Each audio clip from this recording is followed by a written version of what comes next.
Hi, this is Beakley from 84 Faces. You're now listening to SpeakerBox X, subterraneous hip-hop aside. A group of independent radio stations linked together by mutual agreement and telephone long lines are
You're listening to KTDT Tucson, we're 99.1 FM, downtown radio, the antidote to corporate radio. You're now tuning into SpeakerBox X, subterraneous hip hop in effect, with your host V-Rib, and we have a very special guest in the house. He goes by Monty Esposito, and we're just gonna go ahead and chop it up. He's a graffiti artist, a well-known graffiti artist, and we're gonna go ahead and dive into his life and how graffiti came into his life.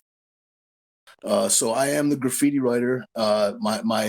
I'm known as SES. My graffiti tag is SES. I know there's a couple other graffiti writers that write the name SES. I'm from upstate New York. There's another guy from the Bronx and the guy from Philly. There's different writers from around, but I'm from upstate New York, and I write SES, SES. And how is it distinguished, the upstate New York graffiti and the non-upstate New York graffiti? Is there a difference in the way you guys tag? Well, I feel like every town, every city, every state has their own distinct and unique style. And you really, when you're a graffiti writer, you really notice it more. I feel like, so I would say yes. Okay, cool. And what's something that sticks out in terms of like the upstate graffiti art? What sticks out? They'd be like, oh yeah, that's upstate New York graffiti. Like, what is it? The colors? What is it? The technique? I would say upstate graffiti style would be a New York style, but we also mix in some Philly styles and some New Jersey styles. I feel like it's an East Coast based style, but it's a New York based letter style, but not so hardcore New York, maybe, if that makes sense. Yeah, that makes sense. Yeah. So I'm interviewing you because you were the grand prize winner of SpeakerBox X graffiti competition, the first annual graffiti competition. And I wanted to, yeah, it's dope. And I want to ask you, what inspired you to create the artwork you did for the contest? I heard about the contest, and then I read into it a little bit, and I love to write words and put together designs. I like designs and illustration, and it just I'm constantly sketching and drawing and stuff, and I just took the time to do a couple little designs, a couple little illustrations, and put it together, and that's what we came out with. Oh yeah. You made one that was black and white and then one that was colored, because you're the only one that did that out of all the people that submitted their artwork, which I thought was clever, because that I'm able to I can just change up the color or whatever, and I thought that was dope that you did a black and white one and then one that was in color. That's dope. So that made you stand out, because that's one of the things I was like, oh wow, like this is dope. You stood out in that way. But going back into graffiti, what inspired you to take graffiti seriously? What age were you when you were like, I want to take this seriously? I used to be around a lot of bridges and overpasses and stuff like that, and underpasses and stuff like that. And really, like, I didn't really know, honestly, about graffiti, really. And like, when I really was like around those areas, I would paint like band logos, like Styx and Van Halen and band logos and stuff like that. I probably did that at least a good 5 times before I really had a graffiti name. Okay. And a friend of mine showed me like a photo album of graffiti trains, and I saw the names and the colors and the designs and stuff, and I fell in love with graffiti. There was 2 books. It was Spray Can Art and Subway Art. Those were the 2 books. Those are like the Bibles. Like, for a graffiti writer, those are the foundations of graffiti, really. Subway Art and Spray Can Art. Good to know. Yeah, that's dope. So, and so what made you be like, okay, so what was the turning point in your life where you wanted to dedicate all your time to graffiti? I mean, when I fell in love with graffiti, it wasn't cool. Like, me and my buddies were, me and most of my friends were long-haired rock and roll kids growing up. Awesome. We knew about hip hop and stuff, but we didn't really know a lot about it, And when I started writing graffiti, it wasn't because it was cool, because it wasn't cool amongst the people that I was around. But I loved art, and I just loved the thought of like being able to have a name and being able to write that name as a design, like as an art form. And I remember when I was young, I would have a can of black and a can of white, and I would just walk as far as I would want to go. And everything that was white, I would hit my name in black, and everything that was black, I would hit my name in white. Oh, that's dope. That's just how it started out, Yeah. And where were you? Were you born and raised in Tucson, or were you born and raised in New York? I was born and raised in upstate New York. I was born and raised in Syracuse, New York. That's where I'm at right now. My mother and father moved to Tucson in 1989. Okay. And I moved there in 1992. And when I moved there in 1992, I didn't know anybody. I'd never been in the desert. I've never been in a wash. I didn't know what a wash was. And I remember walking around in the desert by myself. And I remember walking into this wash by myself. It was on the east side. Yeah. And there was a little bit of graffiti here and there. But when I was in this wash, I thought this is a perfect place for me to paint graffiti. It gives me something to do. There's nobody around.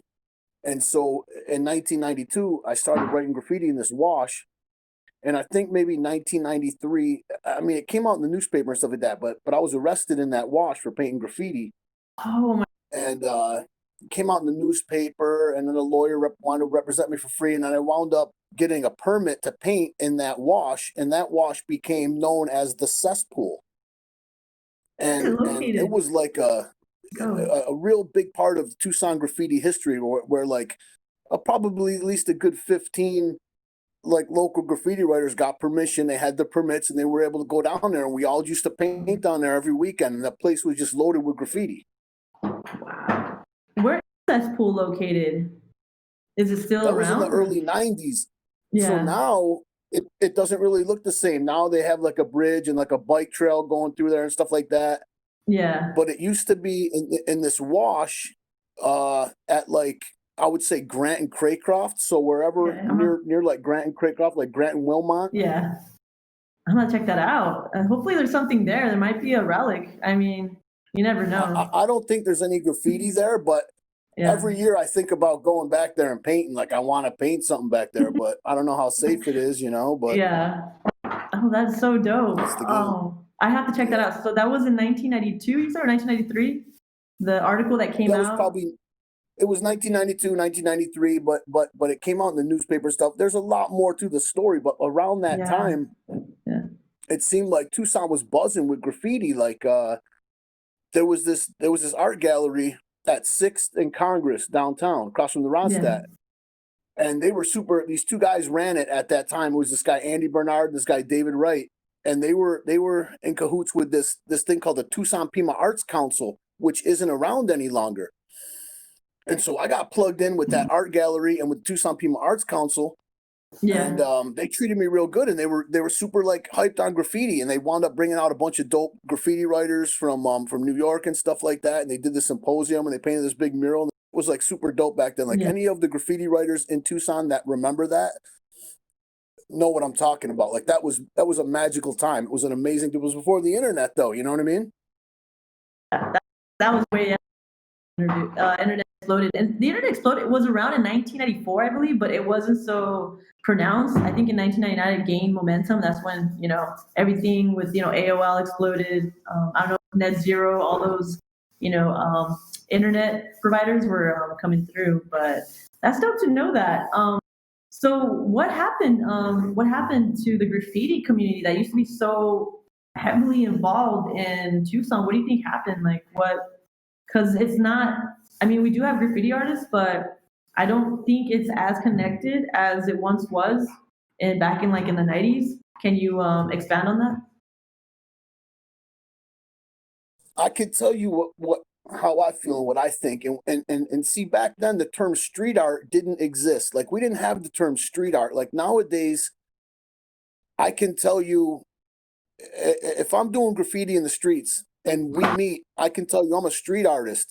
And you might think, oh, okay, cool, street art. That's safe. If I say, yo, I'm a graffiti writer, I don't know how safe that is. So back then, we didn't have that term street art. So I feel like the fight was a little bit, it was more of a fight. So I feel like people were more actively involved in the fight. And I feel like people have gotten, and no disrespect to anybody, but I feel like people have gotten lazy.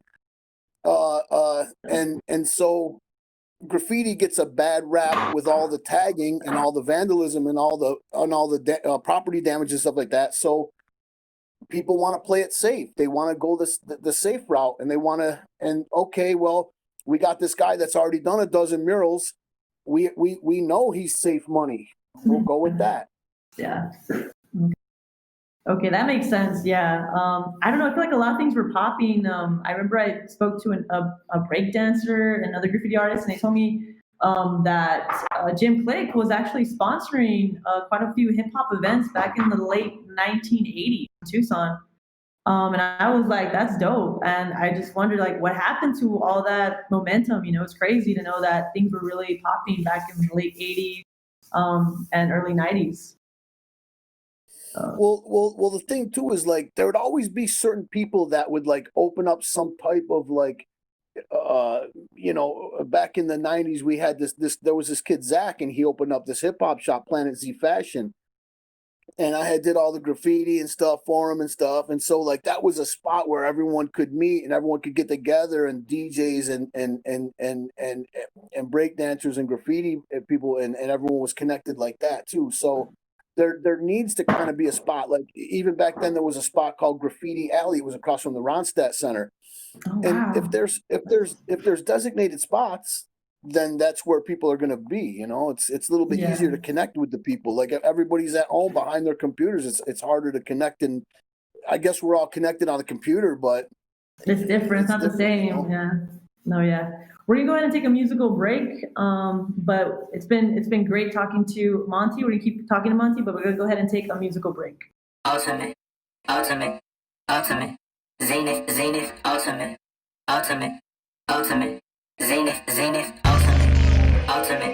Oh my God! What the hell is this? Zenith, Catch mistake. Fake. Super fake. Look at all these dusty hoes. Now look at me. Lord, please come get the fake ish out my aura. I'm not something that they can handle. Sith Lord, you don't wanna force my hand. I'm at solar, I can power the panels. It's been in my blood to be a supreme being. I don't need love if I don't know how to be it. Only down in the DMs of a European being, trying to put me in a place like an Airbnb. I died in that bitch like a mausoleum. I'm on spirit, that's why it's hard to see him. I broke all the myths, grab a piece, see it clear. I'm the god of my fear, and then my peace reappeared. Beast mode. Better yet, a matador, double-edged sword. Better come with it, I'm at it, boy. Dark Lord, art head, spin this at the cardboard. I'm born into embody it in all forms. Yeah, and that's just the hand I was dealt. I ain't lose my keys, I'm just feeling myself, I don't like coming and leaving. I just carry my demeanor and meaning. It all comes down to a matter of meaning. Just in case you ain't never seen it, this is my ultimate.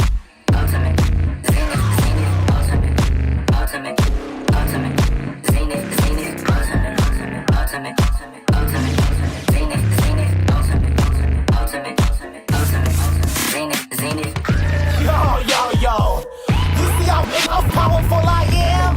You see this shit I'm on? You see what I got on? Look at my I'm here. This ain't extra.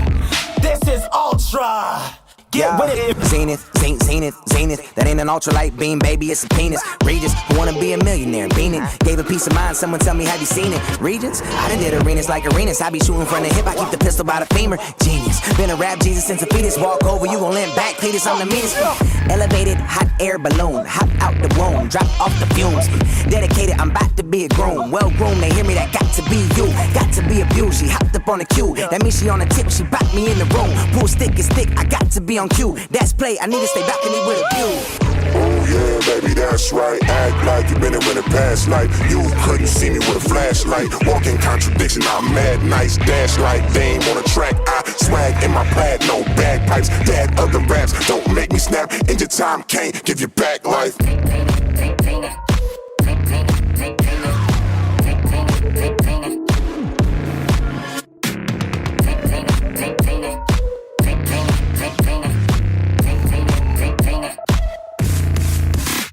I'm the highest level, blackout like designing kettles. Blacksmith with the finest metals. I predict like Mayan pebbles that I'll spit like fire devils. I'm the ish like dyes and speckles. Listen, I am the apex predator. Straight flex, brain stress editor. Stay blessed, pain gets registered as fuel. And the fuel never lose, I'm a main competitor. Perfection achieved through ascension, obsession, and greed. But the leaves never question the seeds. And the seeds never quenched by the seas. Money trees never drenched in the need to believe in the things that can be. So I know what I am. Got more soul than a goat with the hose in his hand. Got hoes in their hand, get them wet like hoes in their hand. Steak goes like, oh, what a plan. Executed off top like executed. On my execute, bitch, strike hearts like extra fluid. Money talks and I'm extra fluent. Who the man? Rhetorical question, stupid. I'm zenith, sorta like a genius. Got it from my genus. Never wear jeans cause I'm seamless. And the royal penis gets clean with ease. And I guess when it's sorta like breathing.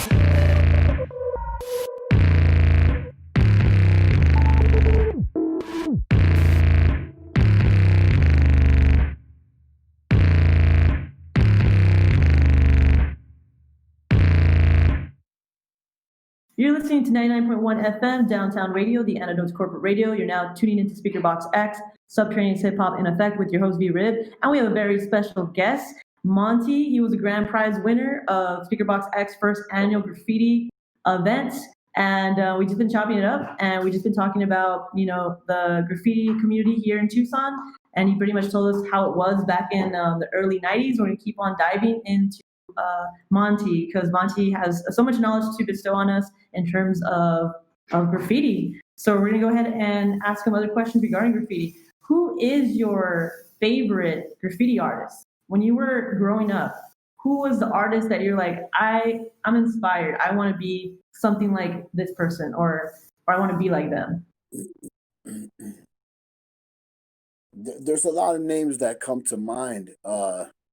What happened was, like I was saying, in the early 90s, when in Tucson, when I was living there, they had brought these guys out, and they were some of the top guys in New York, like graffiti writers from New York. Like It was Futura 2000, it was this guy Lee, it was this guy Stash, and it was Chico and Lady Pink. So it was those 5 writers, and they didn't pull their names out of a hat to be there. Like, they were some seriously world-class established graffiti writers. So after being around them and painting with them and spending time with them, in 1995, I was selected to go with a small group to Italy to paint graffiti from Tucson.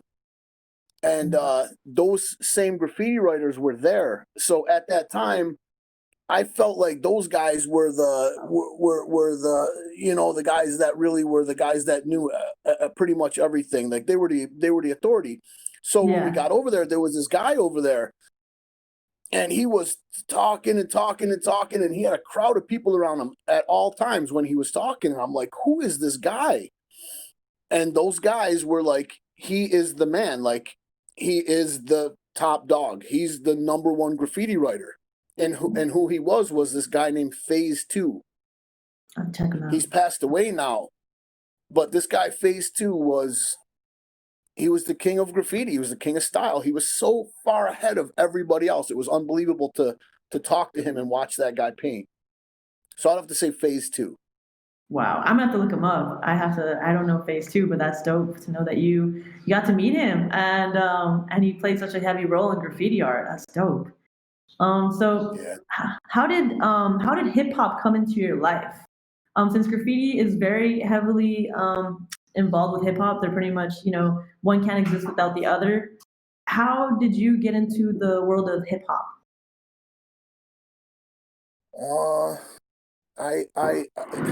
There's a lot to the story. There's a lot of levels of the story, but I liked the early 80s. I liked the early rap of like KRS-One and Rakim and stuff like that. Yeah. And I feel like it was super creative, and that was the stuff that I liked. And Rakim, I feel like he referred to graffiti quite a few times in a few of his raps.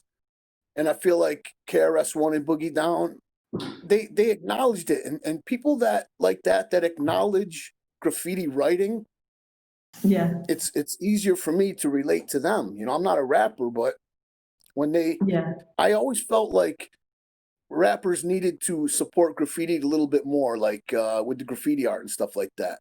And so whenever I would see that, I would be more to support them. But how I really got turned on to graffiti or hip hop and stuff like that, like I was friends with these two brothers, and one was a rock and roller and one was a hip hopper. He was like, they used the word was back then wigger. I hate to say but the word was wigger. But he was super proud of it. I mean, he loved that because he lived it. Well, their father was a long haul trucker. Yeah. And their father used to go down into the city every weekend. So he would record the Red Alerts. He would record the radio stations on Friday nights. Yeah. Red Alert would be the DJ. And so every week he would come back with the freshest, even though it wasn't a mixtape. Yeah. All he did was record the radio station from New York City on a Friday night. But he would bring it back, and every week he had the freshest mixes of the freshest hip hop. And that was really how I really, really got turned on to it. But I remember one time me and him went to a record store when there used to be malls and record stores. And we said, we're each going to buy a cassette of a rap group that we never heard of before, that we don't know anything about. We're just going to go in there blind and buy it. He wound up buying Sir Mix-a-Lot, My Posse's on Broadway, and I bought NWA Straight Outta Compton, and we had never heard of those ever before. Yeah. Wow. Yeah. They were just brand new. That's the stuff was all brand new, and we just discovered it and learned about it. And then we'd go see, and then I started going to see rap groups live and stuff like that because I wanted to see how that kind of music translates live. I didn't find it that interesting with a lot of those groups live. It just seemed like a lot of them were running around waving towels over the head, and that didn't really do it for me. But I remember seeing Public Enemy back in the day, and Public Enemy was amazing the way their live show was, the way it was so... They would come out in layers, the S1Ws would come out, and they would take the stage, and then Terminator X would come out, and he would take the stage. Yeah. And then Flavor Flav would come out. He would take the stage. And finally, Chuck D would come out. He would finally take the stage. And it was really, really pretty amazing at that time. Wow. Awesome. We're going to go ahead and take a musical break. You're listening to 99.1 FM Downtown Radio.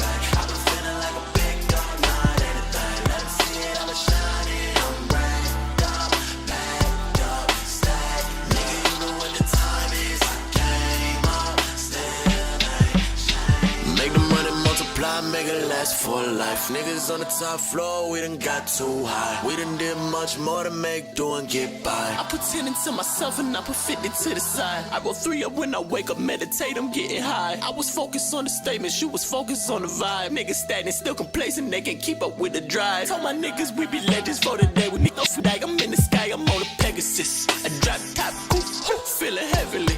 Bitches ain't a pigeon, it's a chariot. Playing part of they gon' sell it on a Wednesday. Had a couple women with me, they was friendly. Save hoes, hell no, the bitch empty. Save dough, get more, get plenty. Nigga, bitch, man, get a bus of Fenty. While you was getting mad, I was trying to get a Bentley. Been low, been down, been out, still shining like a diamond. Crash a car, get another one tomorrow like a nigga big time. Smoke out in the whip, going fast, you can see a nigga shining.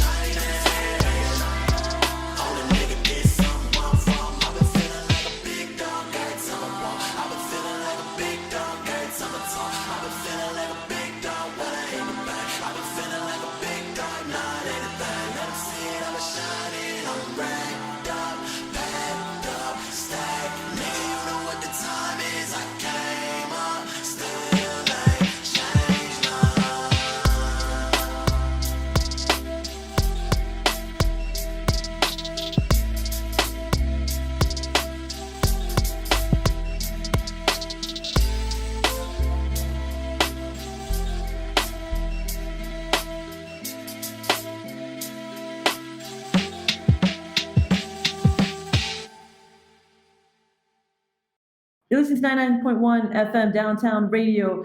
We're here talking to Monty. He's the grand prize winner of the graffiti competition for SpeakerBox X, and we've been chopping it up. So it's dope to find out how he got involved with hip hop, and it was through some friends, and they're very different. I like the fact that one was a rocker and one wasn't, so that's pretty dope. So we're gonna go ahead and keep diving into the mind of Monty. Your experience as a graffiti artist in Tucson, how has it been for you? I love it out there in Arizona. I feel like they love hip hop, they love graffiti, they love murals, they love art. Everywhere I've been in Arizona, I like it. You know, I like to go to Phoenix too. You know, but I love it in Tucson. You know, yeah. I don't know. All the local graffiti writers are, for the most part, everybody's really cool. I know there's always kind of beefs and stuff like that, but they're just little graffiti beefs. And at the end of the day, I hate to say this, but it's I really hate to say this, but it's only just graffiti. You know, at the end of the day, it's not the most important thing. You know. Yeah, it's not like somebody's gonna set off the atomic bomb over some beef. You know what I mean? Because that's some serious stuff. But speaking of turf wars, were there turf wars in Tucson when you were doing your graffiti? Was there such a thing in Tucson? Because I know that in New York there is turf wars. Like you can't just go over there and just paint whatever somebody painted there. There's an etiquette. There's some sort of etiquette that needs to happen in order for somebody to paint over someone else's artwork. How was that experience for you? Like, how was it? Well, there are rules to everything, you know, unwritten rules, and there are rules to everything. But I feel like at the end of the day, everything really comes down to respect. And if you can show some respect, and if you can get some respect, and I feel like, if people can respect each other, then people can get along. You know what I mean? And that's a huge part of it. Like when I came out there, I didn't know anybody. Like I can remember I would get on the Suntran bus with 2 milk crates full of spray paint, and I would get off at the Ronstadt Center, and I would just walk around downtown, and I would just look for. I didn't know anybody, and I would just just be out for an adventure, with my paint. That's dope. So another question I have for you, was there a personal, or if you want to share with us a personal experience that you had with graffiti that that kind of was a pivotal point for you? Did you ever have like some sort of personal experience, or like you created some artwork and then somebody cried over it because it represented something to them? Have you had any of those experiences? Oh, well, I mean, Like kind of like, not like, it's kind of surreal, the experience with while you do your graffiti artwork and the people you interact with. Was there a time where there was like some sort of mutual agreement without being said that was like, wow, it's bigger than what I mean, absolutely. I mean, there always is, and sometimes they're bigger than other times. I mean, even right now, even right this minute, it's super important. Like, to me, like, it's just another level. It's just another another layer and another level. Like I was saying, like back in 1995, I got to go to Italy for 2 weeks to paint graffiti. Yeah. And I couldn't speak Italian, and some of those kids couldn't speak English. And, we didn't know what kind of neighborhoods we were. We didn't know who these guys were, and they didn't know who we were. And they didn't want some people from another country to come in there and just put up their names. You know what I mean? So we had to really try to work it out, and try to communicate and stuff like that with these guys. And, and stuff like that. And like, even going to Mexico and just traveling and painting, and it just the whole thing, you know what I mean? Like, it all means different things to different people. Some people see that stuff and they'll say to me, "Oh man, look at that. Was that supposed to be a window or something?" And I never saw it like that. And I'm like, yeah, it is. Like, I don't know. So it's so many different things to so many different people, but it's all love. It's all a blessing. It's a real blessing to be able to get paid to paint and to be able to travel and paint and to be able to meet people. Like, most of the people I meet them through graffiti. Like, I'm already painting graffiti, and I start meeting people and talking to people and stuff like that. There's like graffiti events, graffiti jams, where graffiti writers get together and stuff like that. It's just, I've been doing this stuff since I was like a teenager. You know what I mean? I'm 50 years old now. Oh, wow. That's awesome. It's awesome that you're able to take your passion and be able to make money out of something you love to do. Not a lot of people are able to do that. So it's dope when you're able to have the opportunity to do that. So my next question to you, it is, my next question to you is, what kind of spray cans do you use? What's your recipe? Is there a specific type of cans you use to make your art? Does it matter? I mean, 94. Can you tell us why? 94. But the thing about it is, like, we didn't always have the artist paint. We didn't always have artist paint. You know what I mean? So artist paint is great. I could do a lot with it, and we could do a lot more. But we didn't used to have it. A lot of the stuff we did, we did it with Krylon and Rust-Oleum, the American paint. And now that there's artist paint, it's a lot easier to achieve a lot of different effects that we didn't used to be able to get. Like, what type of effects does that type of paint create? And just that one versus the other one, what's the difference between the cans? Well, I mean, with a lot of these questions, I'm trying to give you a short, direct answer. Okay. And with these artist paints, so they're low pressure, opposed to American paint that's high pressure. So that right away, when you push it down, you don't have to be an artist. You push it down, it comes out high pressure. You push it down, it comes out low pressure. You're going to notice the difference. You don't need to be an artist. Number one. And Okay. number two, American paint over the years, Krylon and Rust-Oleum, the formula of the spray paint has been watered down over the years so that it can be removed because of the vandalism. This paint is made by artists for artists, and it's not meant to be removed. This is pure pigment. It's not water in this can. This is not water. This is paint. Wow. Okay. That's the difference. Cool. So that's awesome to know. That's awesome. I didn't know that. So that's crazy how I would never think a company would feel so threatened that they would have to water down their product. I'm telling you, I have tried. We have tried for years and years to work with Krylon with art projects and stuff, and Krylon refuses to acknowledge that there's graffiti art. They don't even acknowledge graffiti as an art form, you know. Terrible. Or they would make an artist line. You know, these companies would be making artist lines of paint, and they don't. Yeah. They're not. They're not gonna do it. That's weird. That's really weird. Wow. Especially nowadays, we're like in the 21st century, so it's kind of hard for me to even grasp why a company, wouldn't. What's really weird is there's two paint companies right now in America. One is from Germany, one is from Spain, and they're both called Montana. This is a Spanish. This is a Spanish Montana. Yeah. It's a Spanish. This is the Spanish Montana, and then this is the German Montana right here. This one's the German. So this one's the German Montana. Oh, okay. Wow. German Montana. That's awesome. Damn. So they're both artist paint. They're both called Montana. Neither one of them are from Montana. And it's crazy to me. When I tell the people at the store that sell them, I'm like, do you know there's two different companies? They're both called Montana. Oh, really? So that's what they are. You know what's gonna happen? Because of these companies not appreciating what graffiti artists, have been able to create with their paint, they pretty much just lost. They lost a huge group of people that would have been supporting them otherwise.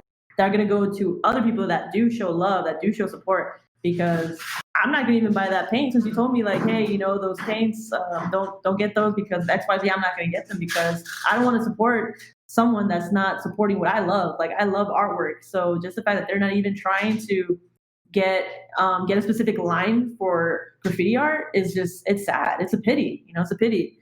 So I'm just gonna I'm gonna be turning to Montana, which it's sad. And it's not even from here, which is I try to support local, and I try to do all I can to support, American-made things. But at the end of the day, it's whoever's showing you love. That's how I see it now. Like if I get love from other states, then I'm gonna go and be like, yo, I'm gonna go and show you love too. But if you don't show any, love here, then I'm not gonna show any love either. So it's crazy though to know that, that's going on. It's like they're not fucking down. So real quick, what's even crazier is when you think about this. Graffiti art is an art form that was created and born and originated in the United States of America. It started in America. It didn't start in Paris. It didn't start in Italy. It didn't start in Rome. It started in America. And so for American paint to be such garbage and such trash, and now these other countries have seen this art form and they have made it better. Wow. Down 100%, man. We're going to go ahead and take a musical break. You're listening to 99.1 FM downtown.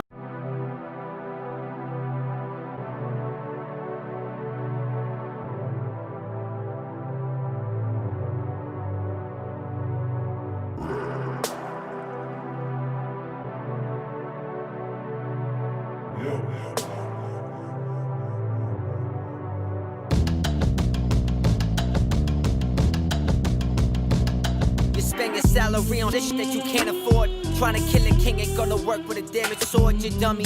I'm wrapped up in this paper like a mummy. off it. I'd rather kick the bucket than be a bum that nobody off with. Sunny skies and rain, my eyes reflame, blame the skies. That's what we call self-destructive tendency mixing with alcohol. I'm bound to grow and haul my weight. Isn't it great when it's happiness after all create this winning feeling I've been pitching and dealing? You've been this stealing while emotion is switching within. Cause if you focus on the good, then the glory begins. Take off an allegorical metaphor, cause I'm gonna win. I'm talking first class caviar, rap savvy star, turn to czar who can spit fast and play guitar. I'm down to spar with my book of knowledge. You can't offer what I'm doing or you'll get demolished. I didn't learn a hint of how to run this in college. But yeah, I found a bunch of rich kids who acted snobbish, swiping daddy's credit card, roll around in Beamers. I swear I'll have an extra seam as big as John Cena's. Okay, heavyweight. I need some goodness to head at me straight. Good grass to levitate, no look past. I'm claiming every state. The legislation that's controlling education. Here I am forever patient. Can you tell that I meditate? Life's been better, I notice. When I'm real with myself. People changing, that's okay. Moving on the only way. Throw a few back with my true day ones. Used to be scared cause I had no funds. Mama always said don't play with guns. So I let the truth spread from my lungs like life's been better, I notice. When I'm real with myself. People changing, that's okay. Moving on the only way. Throw a few back with my true day ones. Used to be scared cause I had no funds. Mama always said don't play with guns. So I let the truth spread from my lungs like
on radio, the Antidote Corporate Radio. You're now tuning into SpeakerBox X, Subterranean Hip Hop in Effect with your host, V-Riv. And we have a very special guest in the studio. He goes by Monty Esposito. He's a graffiti artist, and also he is a grand prize winner of SpeakerBox X first annual graffiti contest. And he's just been dropping bombs. Like, I didn't even know. He just talked about paint and the differences between brands and like who we should be supporting. And we're gonna go ahead and keep diving into Monty. So Monty, what was the first? What was not the first? I want to actually ask you something that's with hip hop, involving hip hop. What was the first hip hop?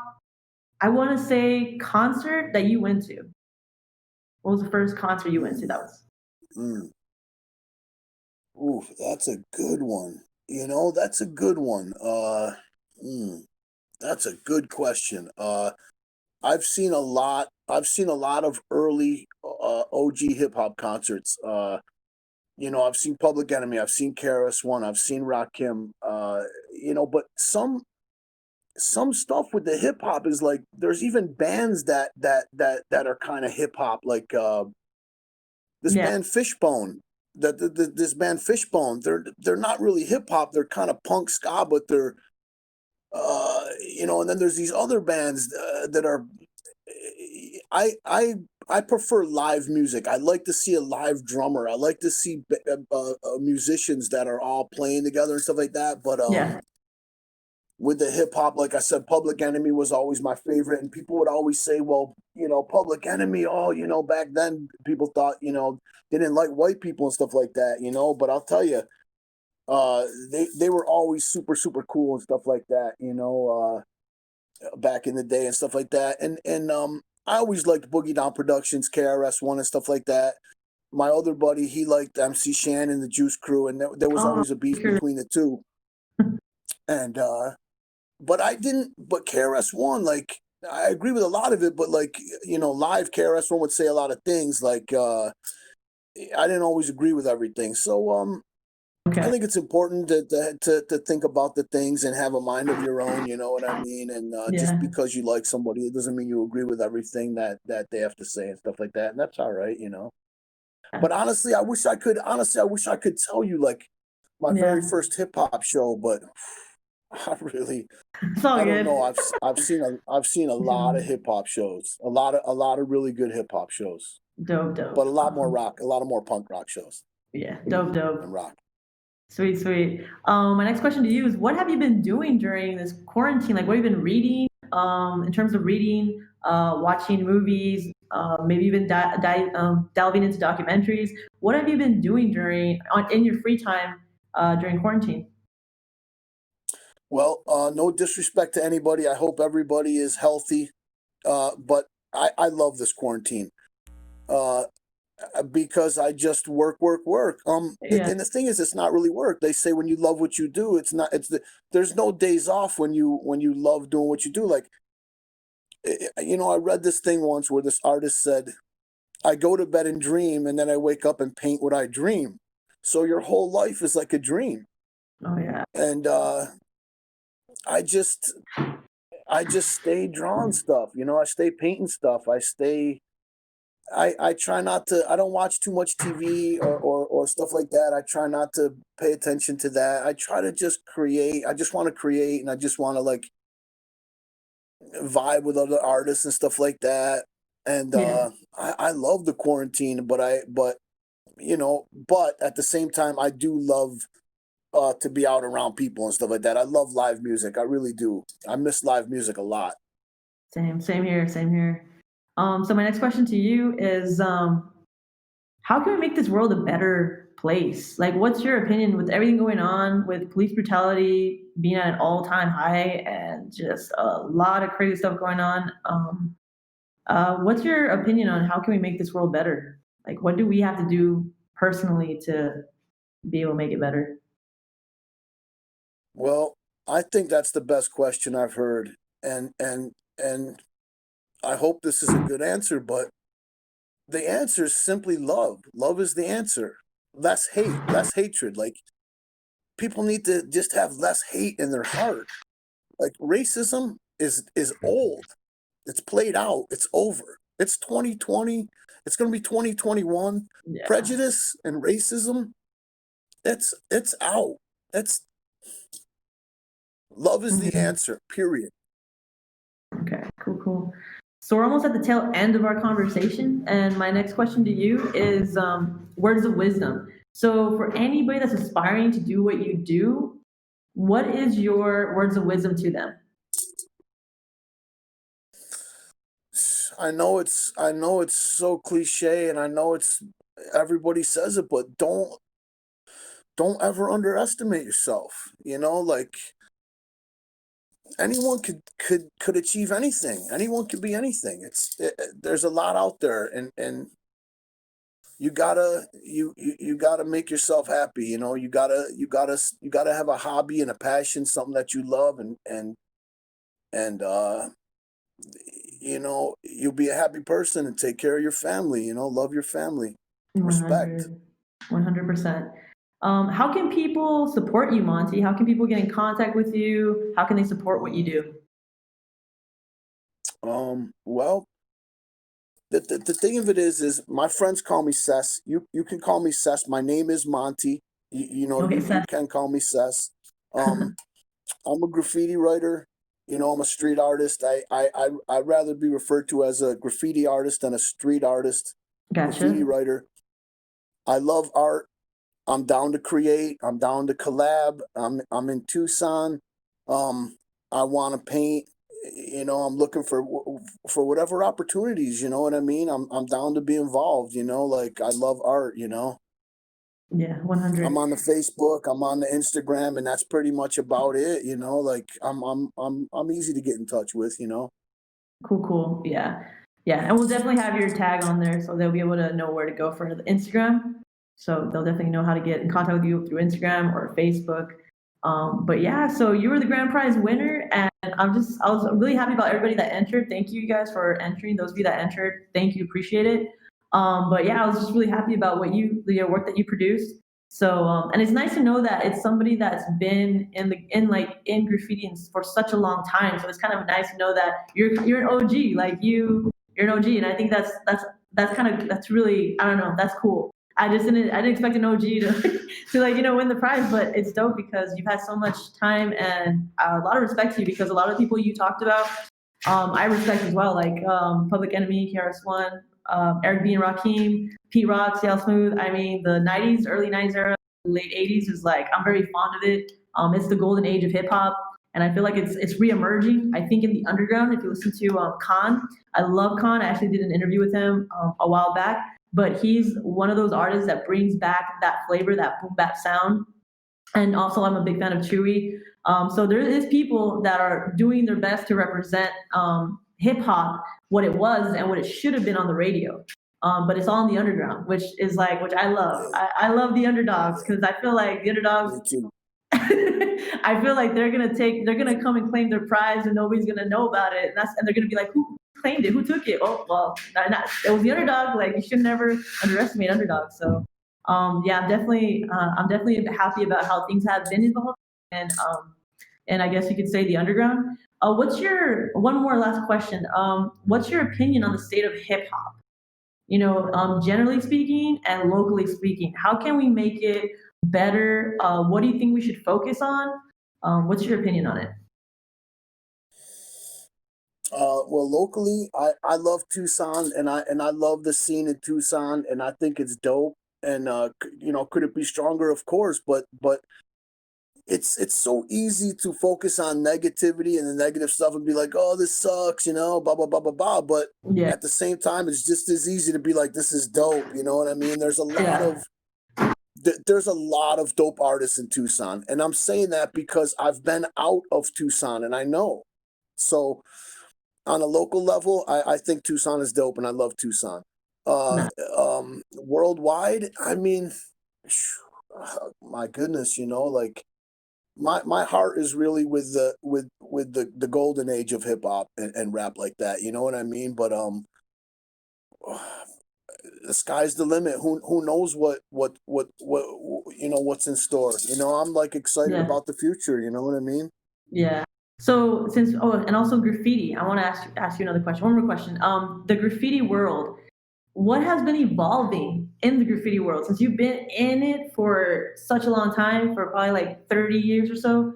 What have you seen change, and where do you think the future of graffiti lies in? That's a good question, and I see graffiti.